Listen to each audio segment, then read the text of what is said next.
오늘 본문 말씀이 요한복음 4장 7절부터 39절이라서 굉장히 깁니다. 그래서 제가 이것을 편집을 해서 예수님과 사마리아 여인이 대화하는 내용만 추려서 편집을 해서 준비해 왔습니다. 우리 함께 교독하면서 읽어보겠습니다. 7절부터 제가 먼저 읽습니다. 사마리아 여자 한 사람이 물을 기르러 왔음에 예수께서 물을 좀 달라 하시니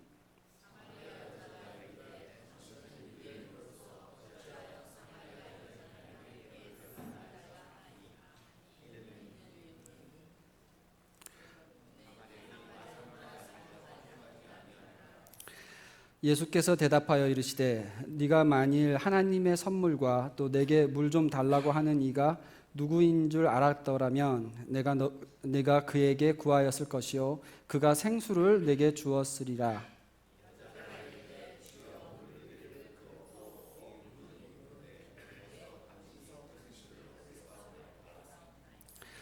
예수께서 대답하여 이르시되 이 물을 마시는 자마다 다시 목마르려니와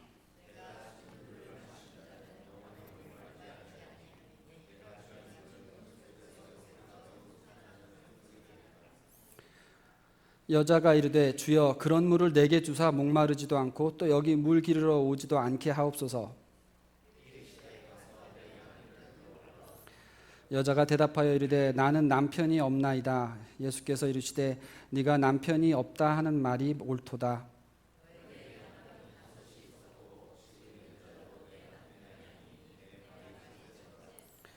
여자가 이르되 주여 내가 보니 선지자로소이다.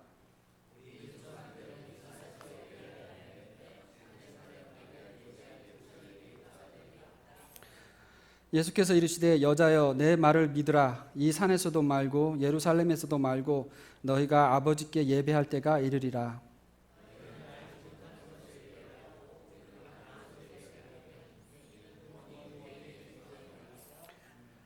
아버지께 참되게 예배하는 자들은 영과 진리로 예배할 때가 오나니 곧 이때라. 아버지께서는 자기에게 이렇게 예배하는 자들을 찾으시느니라.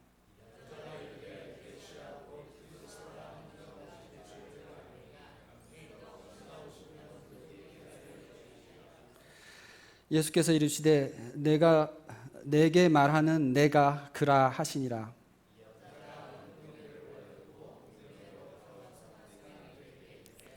내가 행한 모든 일을 내게 말한 사람을 와서 보라. 이는 그리스도가 아니냐 하니 함께 읽습니다.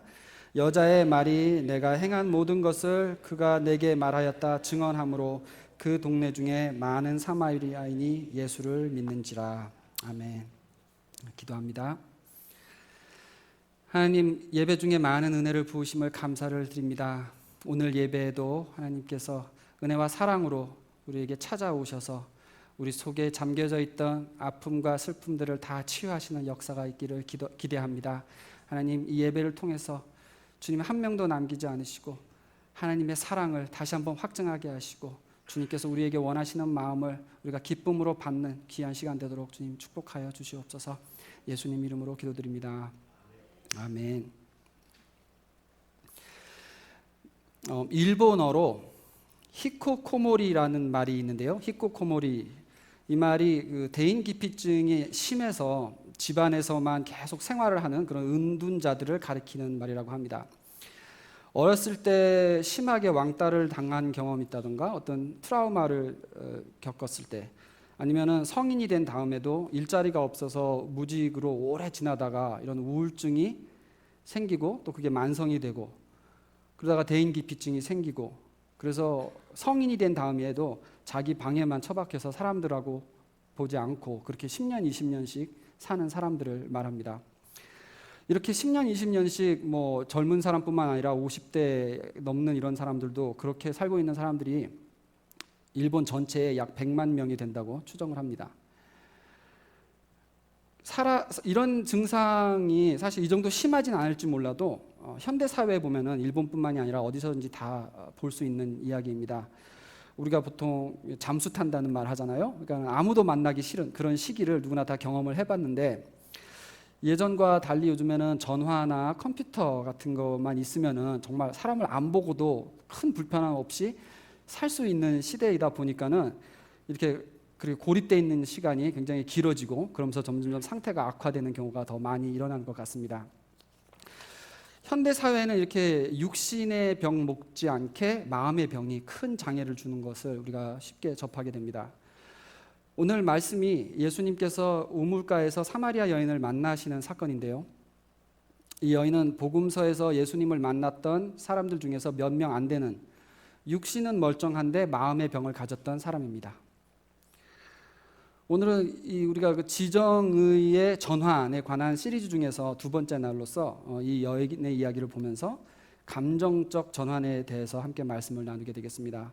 감정적 전환이라고 하면 예수님을 믿고 우울증 같은 이런 마음의 상처가 치유돼서 영혼의 기쁨을 온전하게 누리게 되는 그런 감정적인 전환을 의미합니다. 본문에 등장하는 사마리아 여인의 첫 번째 아픔은 본인이 사마리아인으로 태어났다는 것부터 시작을 합니다. 당시 사마리아 사람들은 그 유대인들에게 아주 심한 멸시를 받고 살았었습니다. 이것을 그 역사적 배경을 조금만 간단하게 설명을 드리자면은, 원래 이 사마리아 땅이 예전에 북이스라엘이었었던 곳인데 아수르 왕국이 북이스라엘을 멸망시킨 후에 그들이 그 식민 정책을 폈던 것이 여러 지역에 있는 민족들을 강제로 이주시켜서 막 섞어서 살게 했습니다. 그게 그 민족의 언어, 문화, 정체성을 지워버리는데 가장 쉬운 방법이었기 때문에 그렇습니다. 우리도 옛날에 일제시대에 아마 일본 사람들이 그런 비슷한 정책을 폈던 걸로 알고 있습니다. 그래서 이 사마리아에도 그런 과정을 거치면서 인종, 문화, 종교까지 많이 혼합되어 버린 그런 땅이 되어버렸습니다. 그러니까 우리 느헤미야와 에스라에서 배웠던 것처럼 유대인들이 다시 자신의 정체성과 이런 그 신앙을 바르게 세우려고 포로 생활에서 돌아온 다음에 그런 열심이 더해졌었는데, 그러니까 자연스럽게 이 사마리아인들을 배척하고 이 사람들을 무시하고 멸시하는 그런 대상이 되어버린 것입니다. 이제 그런 배경 때문에 예수님 시절에 유대인들은 사마리아 사람들과는 아예 상종을 하지도 않고 일부러 먼 길을 돌아서 그 땅을 지나지도 않고 밟지도 않는 그런 식으로 생활을 하면서 살던 때였습니다. 그런 멸시를 당하는 그런 인종으로 이 여인은 이미 태어난 것이죠. 그리고 이 여인의 두 번째 슬픔은 제대로 된 결혼 생활을 할 수가 없었던 점입니다. 5명의 남편이 있었고 지금도 누구와 살고는 있긴 하지만 남편이 아니라고 스스로 말을 합니다. 어떤 이유 때문에 이런 기구한 인생을 살게 됐는지는 우리는 자세히 알 수는 없지만은 그 시대의 윤리와 도덕을 생각해 보면 같은 사마리아 사람들끼리도 이 여자를 얼마나 멸시를 했을까 우리가 충분히 상상을 할 수가 있습니다. 오늘 우리가 읽지는 않았지만은 본문 바로 앞에 6절을 보면 이 여인이 우물에 온 시간이 제6시라고 나와 있습니다. 낮 12시 정오의 시각입니다. 이 더운 지방에서 이 한낮에는 사실 물을 기르러 오지 않는다고 합니다. 보통 아침이나 저녁 때 물을 기르러 오는데 사람들의 눈을 피해서 일부러 이 시간에 찾아온 것입니다. 그 당시에 우물가라고 하면은 여인들이 이렇게 물 기르러 와서 그런 온 김에 수다를 떨고 서로 옛날에 빨래터 같은 그러한 분위기로 오늘날의 커피숍 같은 이런 여인들의 소셜 공간이었습니다. 그런데 혼자서 다른 사람 안 오는 시간을 일부러 찾아서 물을 기르러 온 것입니다. 외로운 인생이었죠.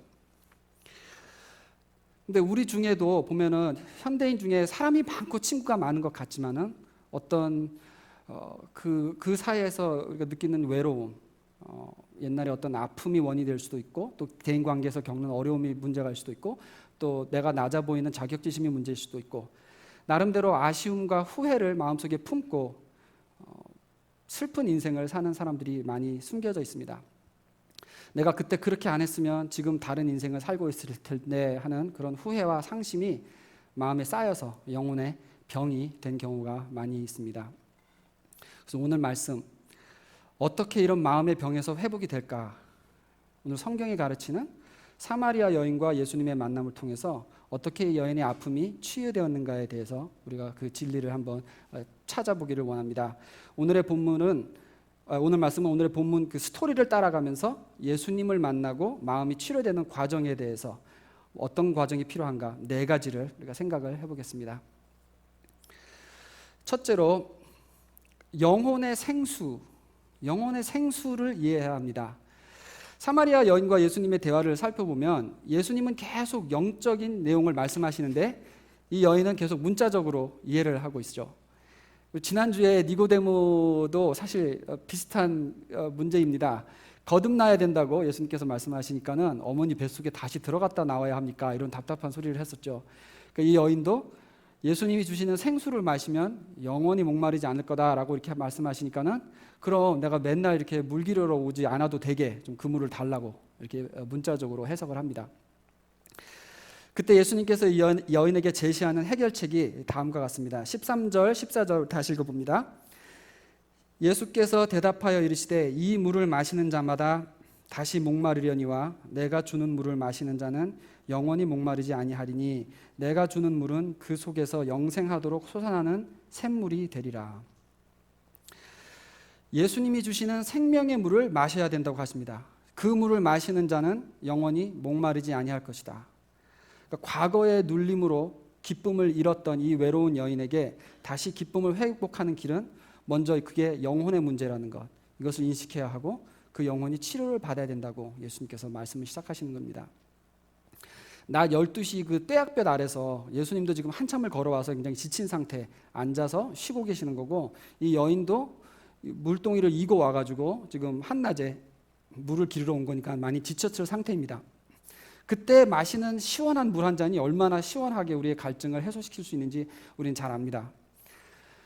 마찬가지로 우리 마음속에 있는 애를 써도 내쫓아 버리지 못하는 그런 영혼의 갈급함이 또 얼마나 깊은 목마름이 될 수 있는지 우리도 경험해 본 분들은 잘 아십니다. 시원한 물 한 잔을 마시듯이 샘물 같은 기쁨이 내 영혼에 가득 채워지는 그런 해소가 우리는 필요합니다. 첫 번째 깨달아야 하는 것은 나의 문제는 영혼의 문제다. 내가 좋은 것을 누리고 많은 것을 성취하고 원하는 것을 가져도 해소가 되지 않는 내 갈급함은 영혼의 문제라는 걸 먼저 깨닫고 예수님께서 이 갈증을 해소시키는 그 생수가 되신다는 걸 분명히 믿어야 합니다. 두 번째로 부끄러움보다 더 큰 열정이 있어야 합니다. 부끄러움을 이겨내는 큰 열정이 필요합니다. 이 여인은 처음에는 예수님이 하시는 말씀을 잘 이해를 못했습니다.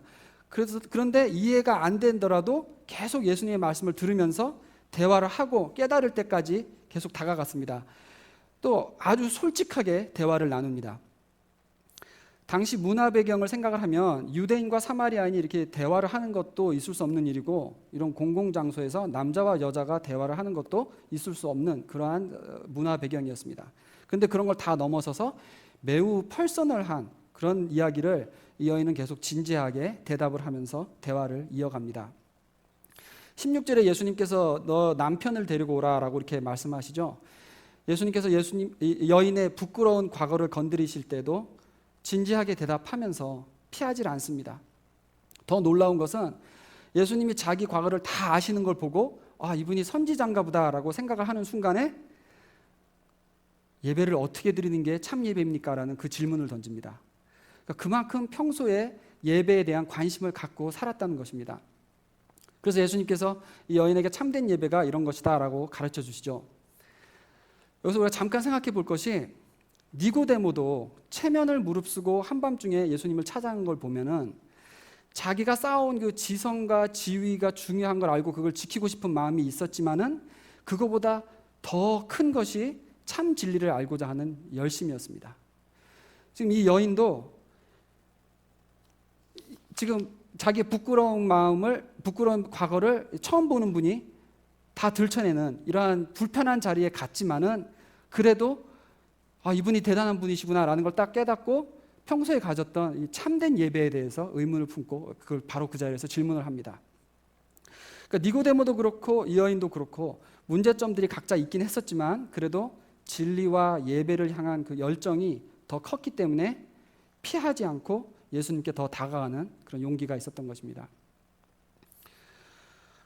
오늘날에도 우리 예수를 믿고 교회를 열심히 다니는데도 나의 그 자신 없는 부분을 들킬까봐, 부끄러운 점이 드러날까봐 마음을 다 열지 못하는, 남의 눈을 계속 신경 쓰는 이러한 기독교인들을 많이 봅니다. 예수 안에서 완전한 자유함을 체험하지 못하는 것이죠.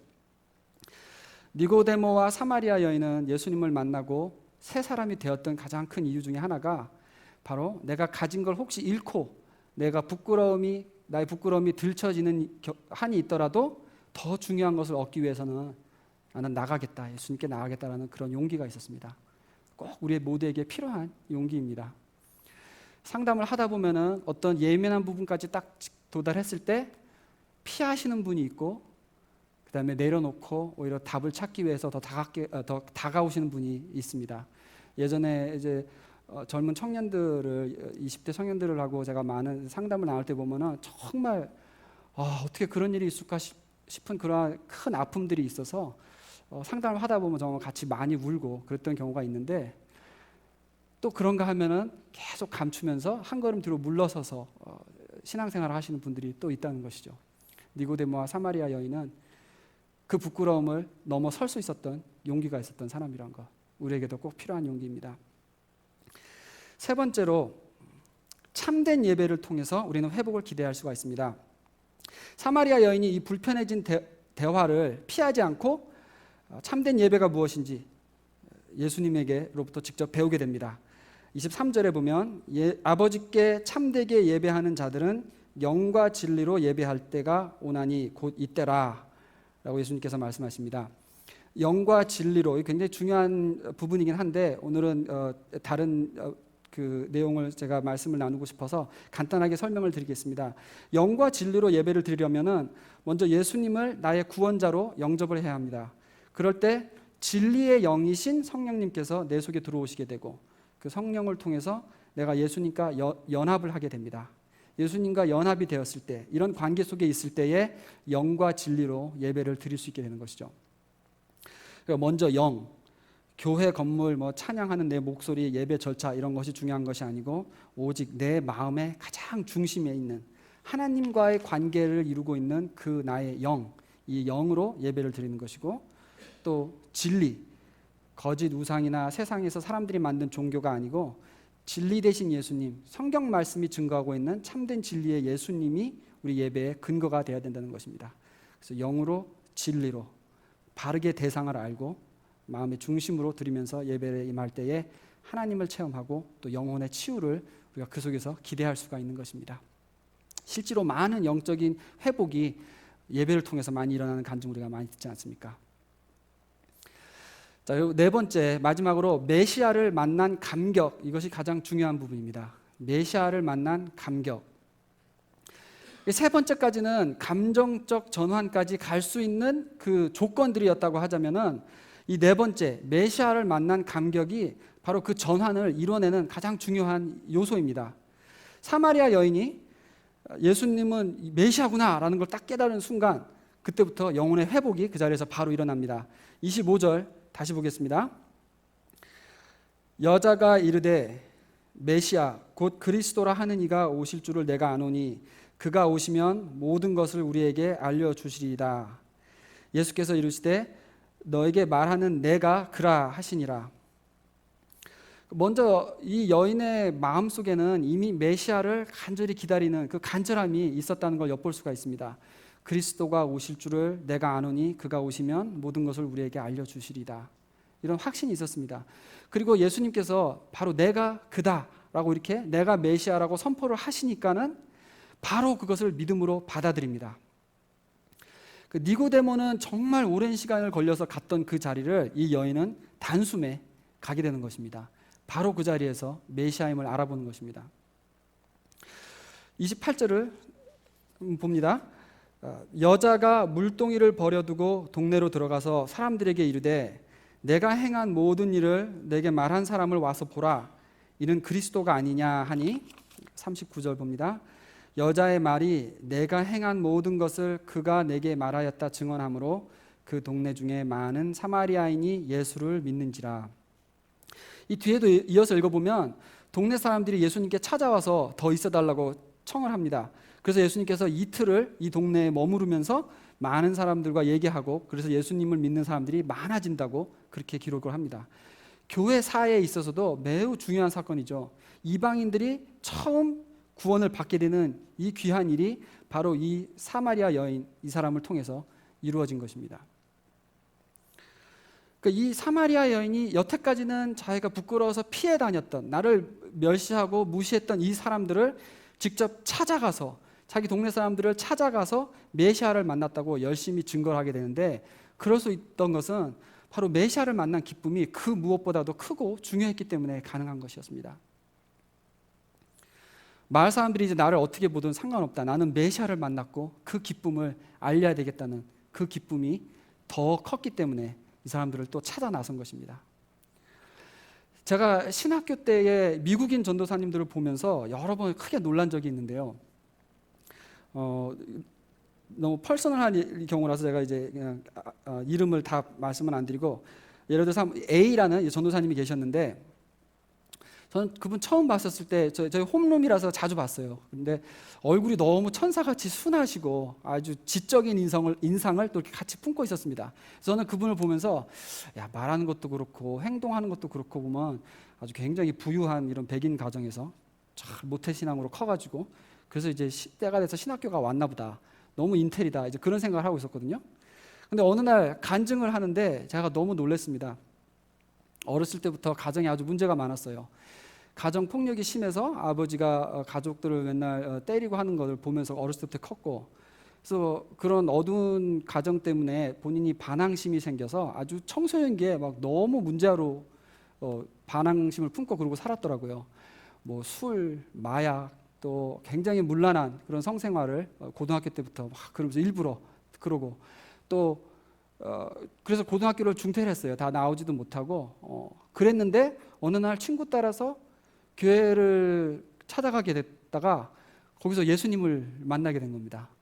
그런 다음에 굉장히 짧은 시간 동안에 완전히 사람이 바뀌어 버려가지고 바로 그 신학대학교에 입학을 해서 공부를 열심히 해서 3년 만에 딱 졸업을 하고, 그 다음에 바로 이제 그 목회학 석사 목사님이 되려고 대학원 코스로 들어온 거예요. 저는 그때 이제 이분을 만난 거죠. 그러니까 예수님 믿고 뒤집어진 지 한 3년 정도밖에 안 된 상태였어요. 그런데 그런 과거가 이분한테 있었다는 게 도무지 이게 느껴지지도 않고 보이지도 않고, 얘기를 해도 어느 한 구석 찾아볼 수가 없이 완전히 사람이 변해버린 것입니다. 지금은 아직 나이가 30도 안 되셨는데 그 신학 쪽으로 이제 박사학위 공부를 하고 계세요. 완전히 그냥 그 학자가 돼버린 그러한 모습이 너무나 놀라웠던 거죠. 또 한 분은 이제 그분도 보니까는 너무 이렇게 인상이 진짜 엘리트다, 정말 엘리트다. 그래서 제가 감탄을 하면서 알았던 분인데, 어느 날 또 그냥 쑥 지나가는 얘기처럼 간증을 시작을 하는데, 아주 할아버지 때부터 집안이 아주 망가진 집안이었어요.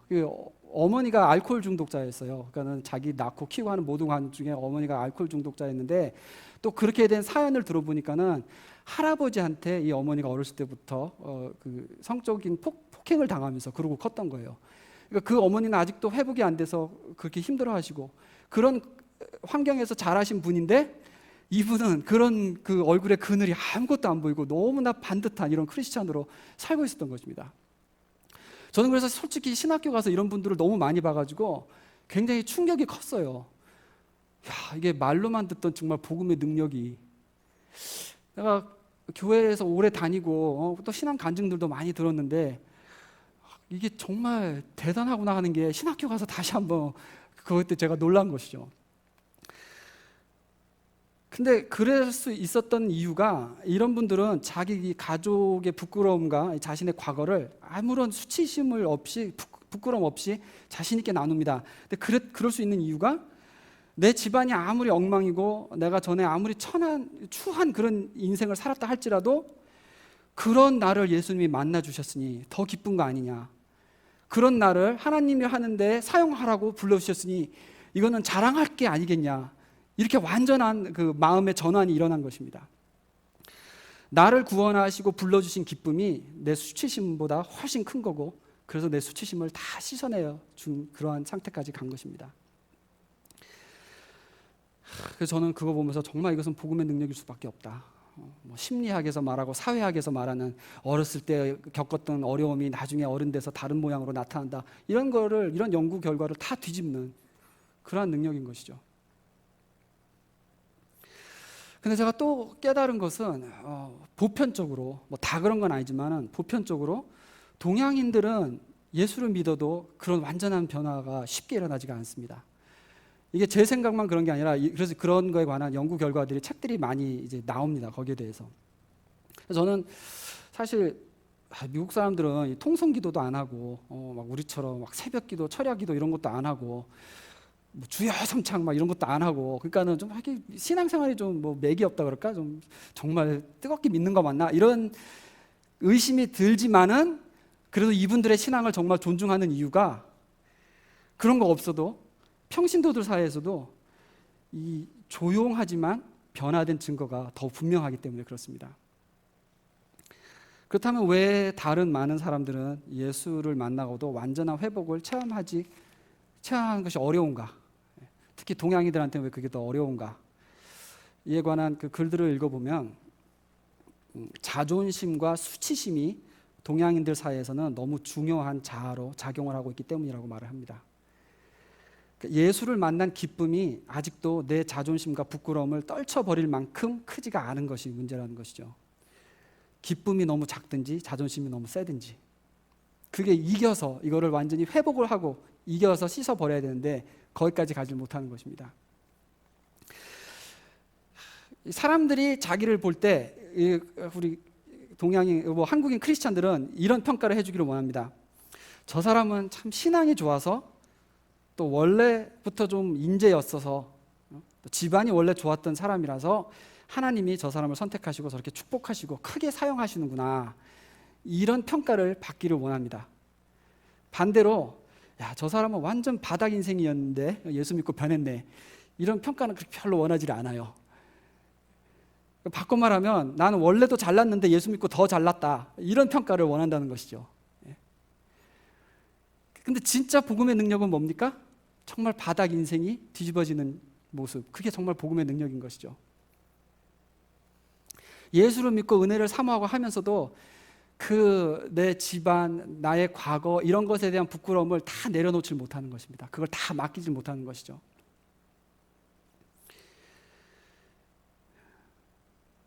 정말 예수님을 기뻐하는 사람은 예수님만을 기뻐하는 사람입니다.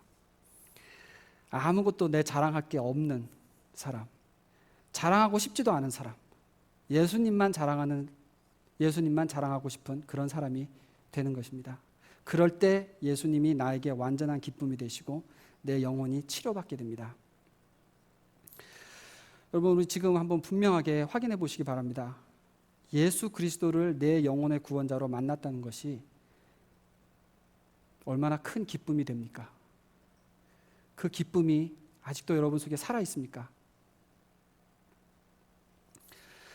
14절 예수님께서 하신 말씀, 내가 주는 물을 마시는 자는 영원히 목마르지 아니하리니 내가 주는 물은 그 속에서 영생하도록 솟아나는 샘물이 되니라.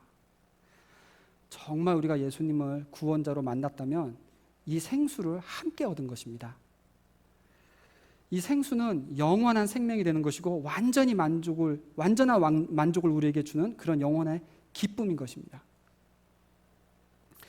복음이 주는 감정적 전환이란 예수님을 기뻐하는 기쁨이 모든 수치심과 슬픔을 다 이겨버리는, 다 씻어버리는 전환의 순간인 것입니다. 사마리아 여인은 늘 바라고 기다리던 이 메시아를 만난 게 너무 기뻤고, 그래서 물동이도 내버려 둔 채 나를 멸시하던 그 마을 사람들을 향해서 뛰어가 내가 메시아를 만났다고 증거할 수 있었습니다. 근데 뭐라고 그때 예수님을 증거했는가? 오늘 마지막 절에 내가 행한 모든 것을 그가 내게 다 말하였다. 내 흑역사를 다 아시더라. 그게 감격이라는 것이죠. 그리스도께서 내 부끄러운 과거를 다 아시면서도 나를 찾아왔다는 것이 감격이란 것입니다. 더 큰 감격은 나를 멸시하던 동네 사람들을 구원시키는 일에 다른 사람이 아니라 바로 나를 선택하셨다는 것. 그러면 된 거 아니겠습니까? 마을 사람들 내가 피해서 살았었는데 그 마을 사람들을 살리는 일을 나한테 맡기신 것입니다. 내 연약함이 오히려 하나님께 쓰임받는 그 감격을 우리가 알 때 내 부끄러움이 다 씻어지게 됩니다. 나의 수치가 찬양이 되는 것이죠. 나의 수치가 만약에 그것 때문에 예수님을 만나게 된 통로였고 그것이 하나님이 나를 사용하시는 사명이 될 때 그때 완전한 회복을 얻는 것입니다. 이것이 감정적 회복의 가장 중요한 열쇠입니다. 연약한 나를 만나주신 예수님 온전히 기뻐하고 하나님께서 나를 주신 사명이 오히려 나의 연약함을 사용해서 들려 쓰여진다는 것이, 그거를 내가 느끼고 체험하면서 살 때 나의 모든 마음의 상처가 완전하게 벗겨지는 것입니다. 제가 여러 번 여러분께 말씀드렸지만은 저는 몇 년 전만 해도 사람을 보는 게 무서워가지고 제 아내하고 식사를 하러 나가도 이 웨이트레스하고 말하는 게 너무 싫어서 이렇게 저는 메뉴판 보고 있고 제 아내한테 오더해달라고 이렇게 부탁을 하고 그러던 시기가 있었습니다. 제가 원래 신학교 들어가면은 1학년 때 그 설교 클래스를 하는데요. 그래서 설교하고 이런 연습을 하는데 그게 너무 싫어가지고 졸업하기 바로 직전까지 이걸 미루고 저는 제일 마지막에 가서 설교를 했습니다. 그래서 전 설교자로 부름을 받았는데도 설교하는 게 그렇게 두려웠던 거예요. 사람을 보는 게 너무 무서워서. 그런데 지금 매주 이렇게 사람들 앞에 서가지고 설교하는 사람이 돼버렸잖아요. 그러니까 지금도 가끔 두려움이 있습니다. 두려움이 있지만은 내가 1대1로 사람 이렇게 얼굴도 못 보던 사람인데 나를 매주 이렇게 서서 이 하는 일에, 다른 사람이 아니라 나를 그런 일에 쓰시네. 이거를 생각해 보면 이게 감격이 되는 거예요. 나의 가장 연약함을 하나님이 하필 그거를 회복시키시면서 사용하신다는 것. 이 감격이 제가 이제 자신 있게 나의 부끄럽고 나의 그랬던 그 대인기피증이 있었던 이런 모습들을 편안하게 여러분과 나눌 수 있는 나의 자랑이 되는 것입니다. 어렸을 때 뭐 가정 폭행을 이런 걸 경험하면서 자란 사람들은 나중에 그런 사람들 향한 마음이 더 커서 그런 사람을 섬기고, 또 알코올 중독자 이런 아버지를 보고 컸던 사람도 또 그런 사람들을 섬기는 일을 하고, 또 교회에서 상처받았던 사람들이 마음이 바뀐 다음에는 또 친교를 맡아서 섬기는 이런 일에 수고하고, 이렇게 나의 연약함이 하나님께서 그걸 통해서 나를 사용하시는 자리가 될 때 이때 이제 온전한 회복이 완성이 되는 것입니다. 자, 정리를 하자면은 온전한 나의 영혼의 기쁨, 그걸 누리는 방법은 첫째로 예수님을 진심으로 기뻐하는 것, 예수님 그분을 진심으로 기뻐하는 마음, 그리고 하나님께서 나에게 주신 사명을 찾아서 이런 나를 사용하시는구나 하는 그 사명으로 섬기는 그 기쁨을 체험하면서 사는 것입니다. 동네 사람들을 부끄러워서 피해야 했던 여인이 그 사람들을 살려내는 일에 사용됐다는 것. 이제 이 여인은 더 이상 그 마을에서 부끄러울 필요가 없습니다. 이런 회복이 여러분 속에 일어나기를 기도합니다. 생수가 솟아나는 것 같은 그런 기쁨이 여러분 속에, 여러분 영혼의 깊은 곳에서부터 고여가기를 주님의 이름으로 축원합니다.